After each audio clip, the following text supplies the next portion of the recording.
Hello, UCAR. Peter Christensen here, coming to you from the CEO's desk. Continuing on with my 3 tips concept.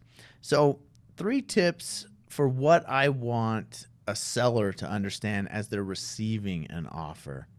Now, by no means is this all-inclusive. There's a lot of stuff you're going to talk about with every individual offer, but there's a few key concepts that I hope every seller understands as they're looking at an offer or contemplating an offer. So number 1 is, what does the earnest money do? So we talked about this with the buyer's tips as well.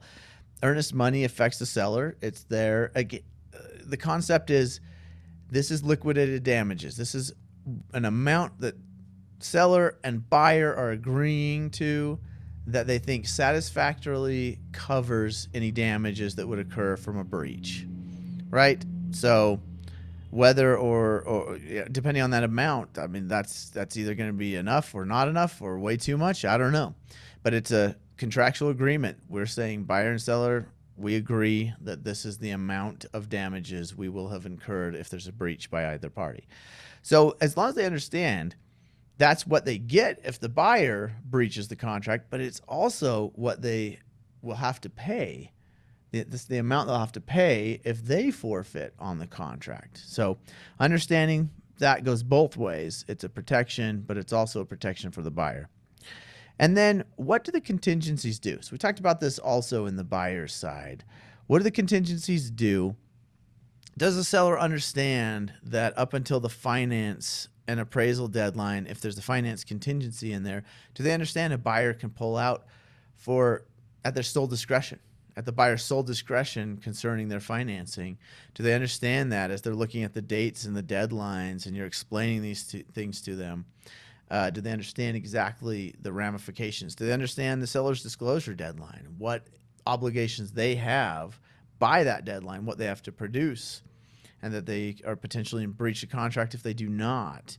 And as a buyer may eliminate some of these contingencies. So buyer eliminates due diligence and appraisal, but leaves finance in there. How strong is that contract versus one that has due diligence and appraisal in there and finance?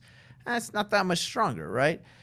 Because at buyer's sole discretion, they can bail under the finance condition. So helping them understand what the contingencies do and which contingencies are active, and then any additional contingencies that are added, subject to sale of buyer's residence, anything like that. Helping them understand what do these do to the contract and what deadlines are associated. So that's the last one. That's tip number 3. What are the deadlines? When can the buyer bail? Up until what date? When are they safe? And then possession. That's a big one right now, right? When do they have to deliver possession to the buyer? And do these meet their needs? So a lot of other stuff going on, of course. You're going to talk about price and any other addenda, contingencies, whatever, cash versus financed. But these are 3 key concepts that I think we need to make sure are being covered with our seller along with the standard stuff. Remember, this is not specific legal advice. This is legal information only. If you need specific legal advice, please contact your attorney. If you have any ideas on more tips, if you want a subject covered with my 3 tips for that subject, let me know in the comments section. And thanks for tuning in.